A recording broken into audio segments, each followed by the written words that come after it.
2026 ain't about luck, it's about who you rebuild yourself into before the world wakes up, before the noise, before the excuses. Most people lose the year in the morning. They grab the phone before they grab their purpose. They let yesterday decide today. But you're here to rebuild, to sharpen your mind, to strengthen your spirit, to wake up every day like your future is depending on it, because it is. This is about mornings, not motivation, but structure, not hype, but habits. 5 pillars, 12 morning habits, one mentally stronger version of you. Let's build. The first hour of your day decides how the rest of the world treats you, not because the world is fair, but because your mind either walks out the door leading or walks out reacting. When you wake up without intention, the day owns you before you even stand up. When you wake up with intention, you step into the day like you already know the direction, even if the road still looks foggy. Waking up with intention isn't about jumping out of bed hyped or feeling motivated. Most days you won't feel ready. It's about waking up and choosing who you're going to be before anything else gets a vote. That moment when your eyes open, that's the first negotiation of the day. Are you going to drift or are you going to decide? The people who rebuild their lives don't leave that decision to chance.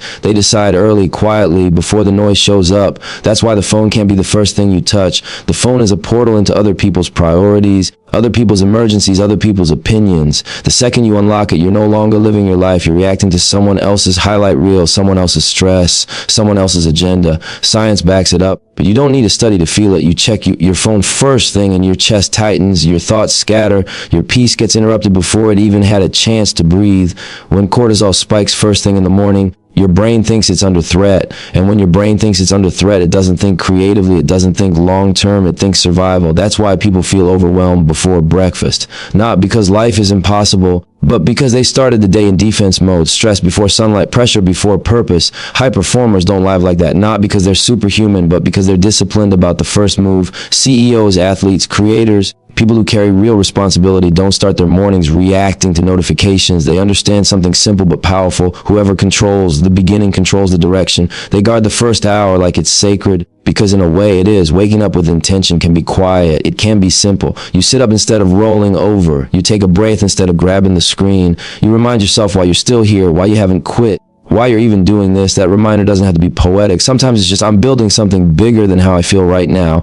Sometimes it's, my family needs me sharp. Sometimes it's, I refuse to stay stuck another year. That moment of awareness changes everything. You go from drifting through time to directing it. Even if the rest of the day gets messy, you started from a place of control. And control doesn't mean dominance. It means ownership. Ownership of your thoughts, ownership of your pace, ownership of your energy. People love to say they're not morning people, but that's not really the issue. The issue is that nobody ever taught them how powerful mornings actually are.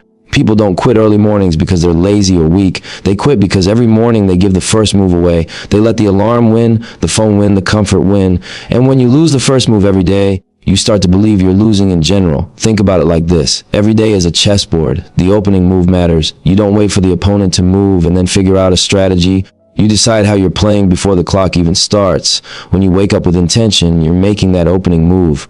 When you avoid the phone for 30 minutes, you're refusing to let the world rush you into a weak position. There's something powerful about sitting with yourself before the day starts asking things of you. Even discomfort becomes strength in that space. You notice your thoughts instead of drowning in them. You hear your own voice before everyone else's. That builds confidence that doesn't rely on validation. It builds mental strength that doesn't collapse under pressure. Real growth usually doesn't look dramatic. It looks like small, disciplined decisions repeated quietly. Sitting up when you want to stay down, breathing when you want to distract yourself, choosing clarity over chaos before the day even begins. Those moments don't get applause, but they compound over weeks. Your focus sharpens. Over months, your confidence grows. Over a year, your life starts moving in a different direction. People who take control the first hour start noticing something. They're less reactive, less emotionally hijacked. They don't panic as easily when things go wrong because they've already grounded themselves before the chaos arrives. That's mental strength, not being unshaken, but being anchored. The first hour isn't about productivity hacks or chasing perfection. It's about respect.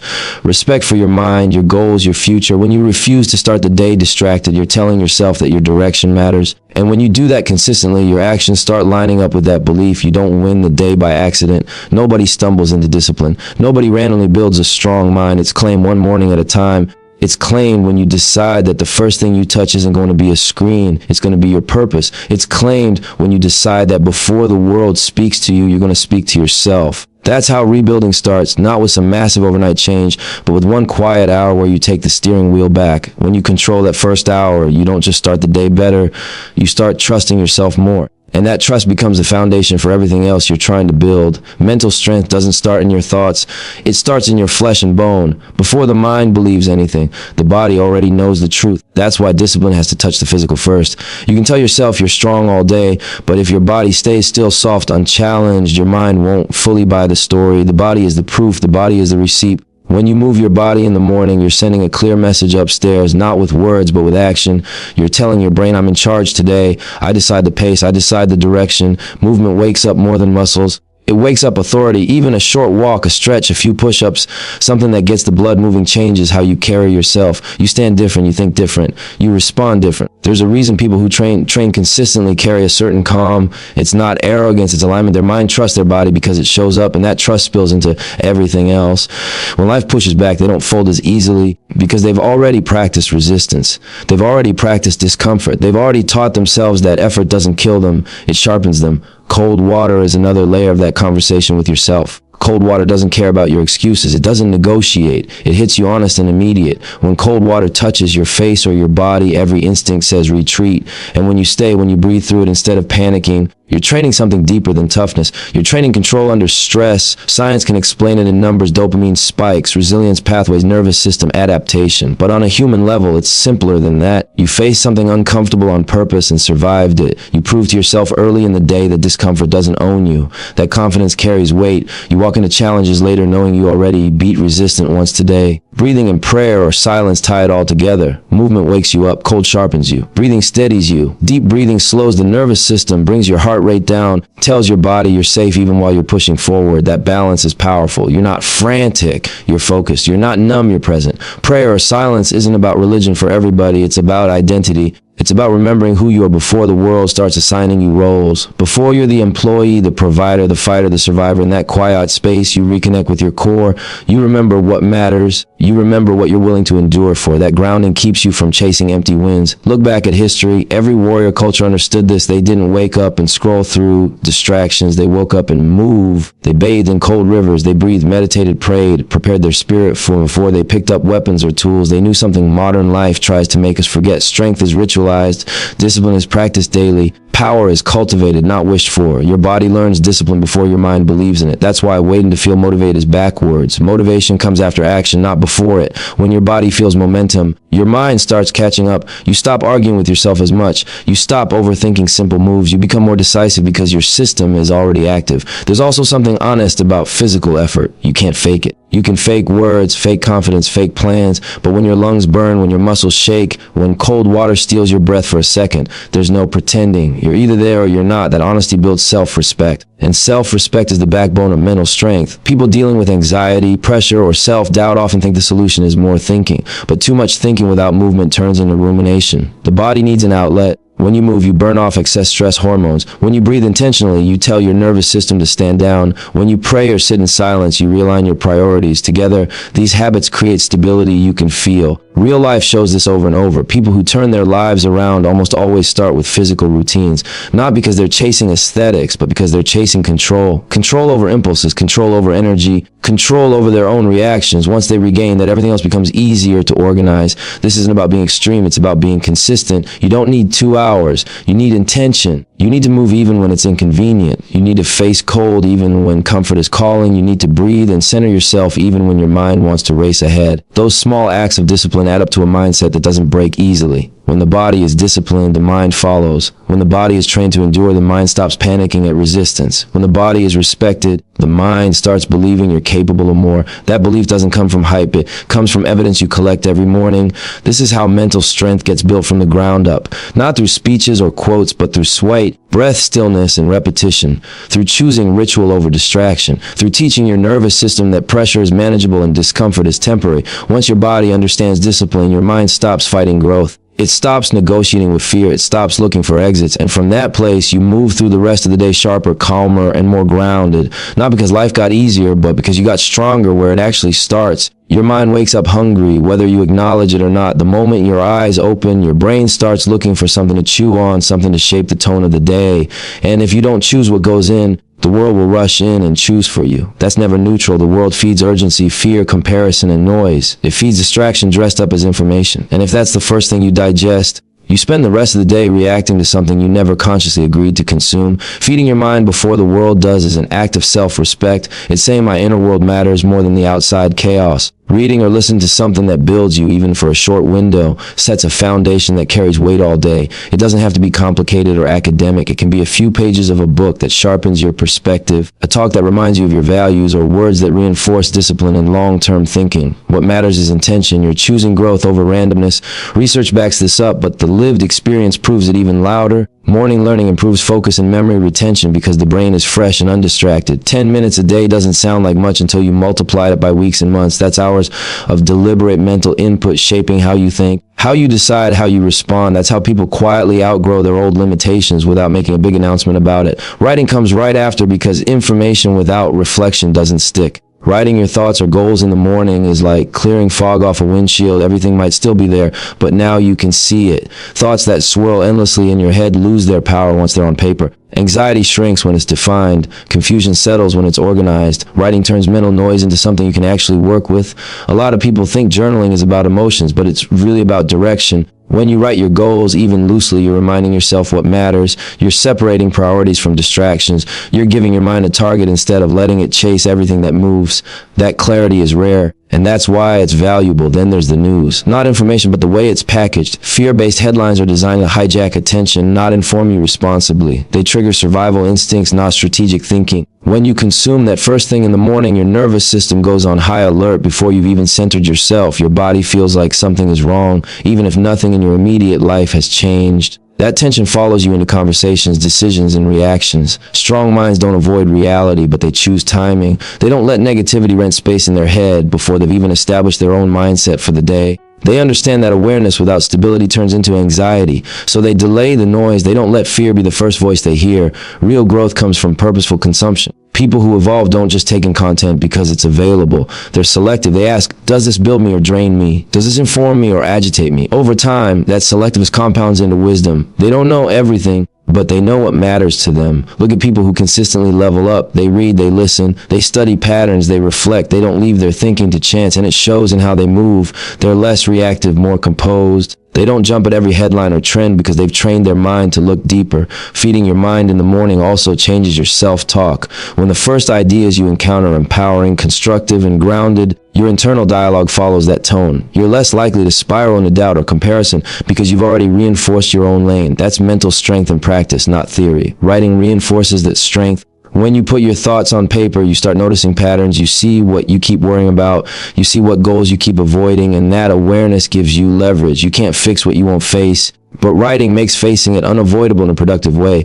Avoiding negative news early isn't about ignorance, it's about timing. You don't start training by putting maximum weight on the bar. You warm up first, you prepare your system. Once your mindset is grounded, you can engage with heavy information without letting it shake you. That's the difference between being informed and being overwhelmed. This approach builds a quiet confidence. You're not easily swayed. You're not easily rattled. You've already invested in your mind before anyone tried to sell you fear or distraction. That investment pays interest throughout the day. Decisions feel clearer. Emotions feel more manageable. Focus lasts longer. Purposeful consumption also teaches patience. Instead of chasing constant stimulation, you learn to sit with ideas, to think them through, to apply them. That depth is rare in a world addicted to speed, and rarity creates value. People who can think clearly under pressure stand out without trying to. Over time, this habit reshapes identity. You stop seeing yourself as someone at the mercy of circumstances and start seeing yourself as someone who curates their inner environment. That shift is powerful. It moves you from survival mode to builder mode, from reacting to creating. Feeding your mind before the world does is a daily declaration. It says my growth is intentional, my focus is protected, my future is worth preparation. And when that declaration is repeated every morning, it stops being something you do and starts being who you are. This is how strong minds are built quietly, not by avoiding the world, but by choosing when and how to engage with it, not by consuming everything, but by consuming what aligns with where you're trying to go. Purpose beats randomness every time. Most people live out of alignment with who they say they want to become. They talk about the future like it's a destination. They'll magically arrive at one day instead of something they need to practice being right now. The gap between where you are and where you're going isn't closed by wishing. It's closed by alignment, and alignment starts in the morning when you decide whether today belongs to your past habits or your future self. Visualizing your future isn't pretending or escaping reality, it's rehearsal. The same way elite athletes run plays in their mind before they ever step on the field, you have to run your life in your head before you live it. The brain doesn't fully separate imagination from action. When you consistently picture yourself operating at a higher standard, your nervous system starts adapting to that image. Your posture changes, your choices shift, your tolerance for nonsense drops. When you see your future clearly, you stop making decisions based on short-term comfort. You start asking different questions. Does this move me closer or further away from who I'm building? That question alone eliminates half of the distractions people struggle with. It's not that discipline suddenly becomes easy, it's that misalignment becomes uncomfortable. Think about someone who wants to be financially stable but keeps spending like someone who's avoiding reality, or someone who wants peace but keeps entertaining chaos. That tension is exhausting. Visualization removes the confusion and it gives your mind a clear target, and when the target is clear, behavior adjusts automatically. You don't need to argue with yourself as much. You already know what the future version of you would choose. That's where planning comes in. Planning the day with priority isn't about filling every minute. It's about removing friction. Decision fatigue is real. The more choices you have to make, the weaker your discipline becomes as the day goes on. Planning early means you don't burn energy deciding what matters. You already decided, now you just execute. People underestimate how powerful it is to wake up knowing exactly what needs to be done. There's peace in that clarity. There's confidence in that structure. You move through the day with purpose instead of reacting to whatever shows up loudest. You stop confusing urgency with importance. When you plan with your future self in mind, your schedule becomes a reflection of your values. Time spent scrolling shrinks. Time spent building grows. You don't need extreme motivation, because the path is already laid out. Momentum replaces willpower. Consistency replaces intensity. Asking yourself what the disciplined version of you would do today is a grounding question. It cuts through excuses without being harsh. It's not about perfection, it's about honesty. The disciplined version of you doesn't avoid hard conversations, doesn't delay important work, doesn't negotiate with distractions. They move with intention even when they're tired. Then you do that. Not tomorrow, not when you feel ready. You do it today in small ways that add up. You make the call, you show up on time, you follow through. Those actions might feel ordinary, but they're rewriting your identity. Identity isn't changed by affirmations alone, it's changed by evidence. Every time you act in alignment with your future self, you give your mind proof that this is who you are now. Over time, that proof stacks up. You stop seeing discipline as something you force and start seeing it as something you express naturally. This process also builds self-trust. When you visualize, plan, and follow through, you keep promises to yourself. And keeping promises to yourself is rare. That's why it's powerful. Self-trust creates confidence that doesn't depend on applause. You know what you're capable of because you've watched yourself do it consistently. Alignment also simplifies life. When your actions match your vision, there's less inner conflict. You're not pulled in 10 directions. You're not constantly second-guessing. You know where you're going, and that certainly quiets a lot of unnecessary noise. The future version of you isn't some distant character. It's built in daily increments. It's built in how you start the day, how you handle pressure, how you manage time, how you respond when no one's watching. Visualization gives that version shape. Planning gives it structure. Action gives it life. This isn't about becoming someone else. It's about becoming more consistent with what you already know you're capable of. Most people don't fail because they lack potential. They fail because their daily actions don't match their long-term vision. Alignment fixes that disconnect. When your mind sees the future clearly and your schedule supports it, discipline stops feeling like punishment. It feels like respect. Respect for your goals, respect for your time, respect for the version of you that's waiting on your effort. That's how identity gets rebuilt, not in a single breakthrough moment, but through repeated alignment, seeing it, planning for it, acting like it, day after day, until the future self you once imagined becomes the person you wake up as. Gratitude and self-respect are the quiet habits people overlook because they don't look aggressive or flashy, but they are the foundation of real strength. You can grind, hustle, and endure pressure all day, but if you wake up resenting your life or tearing yourself down internally, you're building on weak ground. Strength isn't just how much you can carry, it's how you carry yourself while you're doing it. Gratitude isn't pretending everything is perfect. It's recognizing what's solid while you're still building what's missing. The brain is wired to scan for danger, for what's wrong, for what's lacking. That kept humans alive, but unchecked, it keeps people anxious and bitter. Gratitude interrupts that loop.